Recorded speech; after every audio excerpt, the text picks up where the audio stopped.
भाग दौड़ भरी जिंदगी और दुनिया भर का स्ट्रेस, एंजाइटी, डिप्रेशन, ये कुछ ज़्यादा ही आम हो गया है आजकल। अब इसी में कुछ ऐसा होता है कि कुछ लोगों को स्ट्रेस में भूख नहीं लगती, जैसे मुझे स्ट्रेस में बिल्कुल भूख नहीं लगती, मेरा मन ही नहीं करता खाने का। लेकिन हाँ, कुछ लोग ऐसे भी हैं जिनको स्ट्रेस में खाना खाने का मन करता है, तो उनके सामने जो भी खाने की चीज़ आती है, फिर चाहे वो कितनी अनहेल्दी हो, कोई भी जंक फूड हो, वो खा लेते हैं और फिर वो खाते ही जाते हैं। इसे हम इमोशनल ईटिंग भी कहते हैं, इसको हम स्ट्रेस ईटिंग भी कहते हैं। लेकिन अगर आप डाइटिंग पे हैं, यानी कि आप अपना वजन कम करना चाहती हैं और खुदा ना खास्ता अगर आपको स्ट्रेस हो गया है, तो आपकी डाइटिंग की तो बैंड बज गई, है ना। तो इसे हम कहते हैं स्ट्रेस ईटिंग, जो कि स्ट्रेस में खाया जाता है। तो इससे कैसे बच सकते हैं और कैसे अपने आप को हेल्दी रख सकते हैं, आइए जानते हैं। सबसे पहले तो इजी लैंग्वेज में ये समझते हैं कि स्ट्रेस ईटिंग क्या है। एक्चुअली क्या होता है, जब हम तनाव में होते हैं ना, यानी कि जब हम स्ट्रेस में होते हैं, तो कोर्टिसोल नाम का जो हार्मोन है उसका उत्पादन शरीर में ज़्यादा होता है। अब ये जो हार्मोन है, ये हमें इसे कहते हैं स्ट्रेस हार्मोन, अगर दूसरी भाषा में समझाऊँ आपको मैं तो।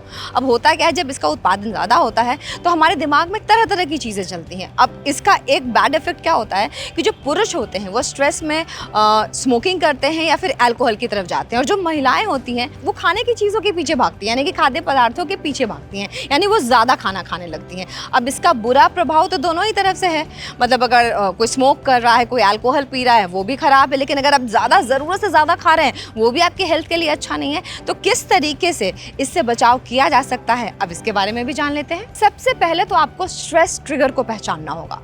अब सबसे ज़्यादा इम्पॉर्टेंट ये है कि हम खुद को ये पहचानें कि ऐसी कौन सी बात है, ऐसी कौन सी चीज़ है, या फिर ऐसा कौन सा इमोशनल ट्रॉमा है जो हम पे हावी हो जाता है, जिसकी वजह से हम स्ट्रेस में खाना ज़्यादा खाने लगते हैं। अगर हमने उस जड़ को पहचान लिया ना, तो हम उस तक पहुँचेंगे ही नहीं, है ना। मतलब अगर हम समझ गए कि इस वजह से हमें स्ट्रेस हो रहा है, तो हम वो काम ही नहीं करेंगे या फिर उस बात तक हम पहुँच ही नहीं पाएंगे। तो इसका फ़ायदा ये होगा कि हमें कुछ ट्रिगर नहीं होगा और हम स्ट्रेस ईटिंग से बच सकते हैं। अच्छा, अगर आपको लगातार ऐसा हो रहा है कि स्ट्रेस ईटिंग आपको करना ही है, तो ऐसा क्यों ना करें कि अपने फ्रिज से और अपने किचन से सारे जितने भी अनहेल्दी चीज़ें हैं उनको हटा दें, है ना।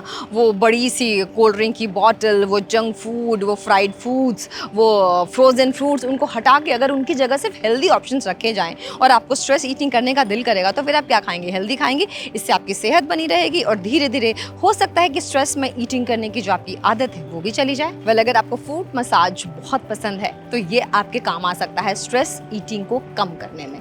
हाँ, इसके लिए किसी की ज़रूरत नहीं है, आप अपने फुट को खुद भी मसाज कर सकती हैं। इससे आपका कॉर्टिसोल लेवल जो है वो कम होगा और ज़्यादा खाने की समस्या से मुक्ति मिल सकेगी। एक और चीज़ है, अगर आपको ब्लैक टी बहुत पसंद है तो ये कॉर्टिसोल लेवल को कम करता है, यानी कि तनाव को कम करने में मदद करता है। तो जब आपको तनाव हो तो आप ब्लैक टी का भी कर सकते हैं इस्तेमाल। ब्लैक टी पी के भी आप स्ट्रेस को कम कर सकते हैं और अपने आप को फ़ायदा पहुंचा सकते हैं और अनहेल्दी खाने की तरफ बढ़ने से खुद को रोक सकते हैं। अगर आपको आज का हमारा ये वीडियो पसंद आया है, लाइक, शेयर, कॉमेंट ज़रूर कीजिएगा। ट्रेंड्स टाइम को सब्सक्राइब करना बिल्कुल भी मत भूलिएगा।